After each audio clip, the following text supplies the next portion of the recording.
What's up guys, welcome back to the TB Electric channel. Today we're doing a how-to video on how to change your rotor on your E-Moto. So this is an E-Ride Pro 3.0, but this process is gonna work on any Talaria, any Surron, E-Ride Pro model, a lot of different E-Motos. We're gonna dive right into it and not waste any time.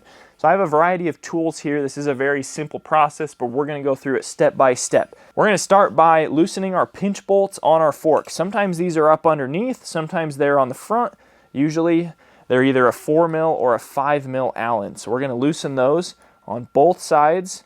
Same deal, you don't have to go real loose. This just helps to keep your axle locked in and not come out. So go ahead and loosen those just enough. And then oftentimes it's an 8mm to remove your axle, but sometimes it's a 6 or a little different. We're gonna pull this guy out. There we go. Our end cap came out. Now you should be able to push your axle through. Mine is nice and well greased and I don't have any weight on the wheel. So it's sliding out super easy. There it is. And now our wheel can come out. Be very careful. I have the back of my bike strapped to the stand so that when I pull the wheel out, it didn't tip forward. Some bikes tip, some bikes don't.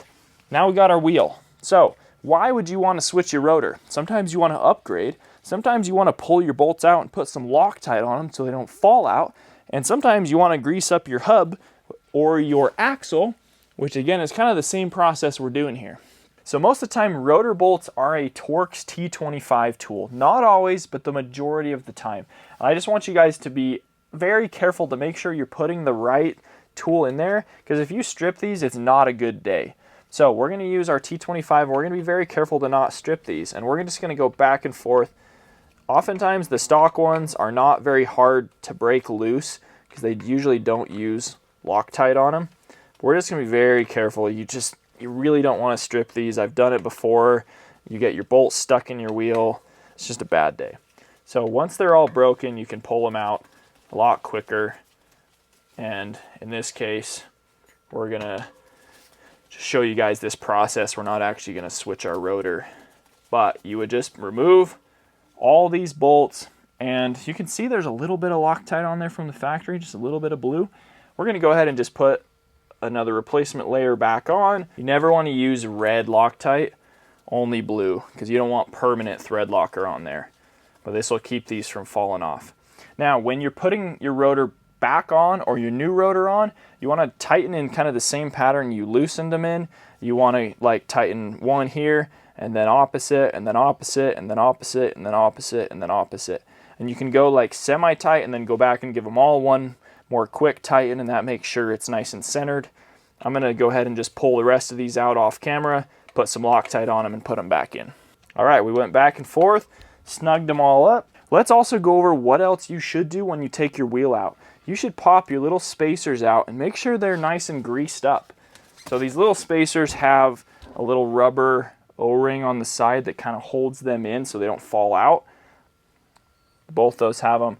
I already greased this up because this is a pretty new bike, but you want to just take some nice waterproof grease, stick it in there, and you can put it kind of in the center and on the edge, and put that back in. Sometimes it helps to just twist it in to get that O-ring to sit in there. We'll do the same thing on the other side. This just makes your bearings last a lot longer. Pop that in, give it a twist, nice and snug. And now we'll put it back on the bike. Okay, let's put our wheel back in. This can be a little tricky because you have to slide your brake rotor in there and you have to make sure that your fork fits. I've done this about 1,000,000 times, so I get it pretty easily. Get the axle all the way in, put our bolt in on the end. Some of that grease will slide out and then it's perfect for your end cap. And then we'll grab our 8mm or whatever tool you used to tighten it up. Nice and snug. And then we'll tighten our pinch bolts again. These were the 4mm in my case. So we'll go back and forth on these. There you go. You don't need to go extremely tight. This is just kind of a precaution here.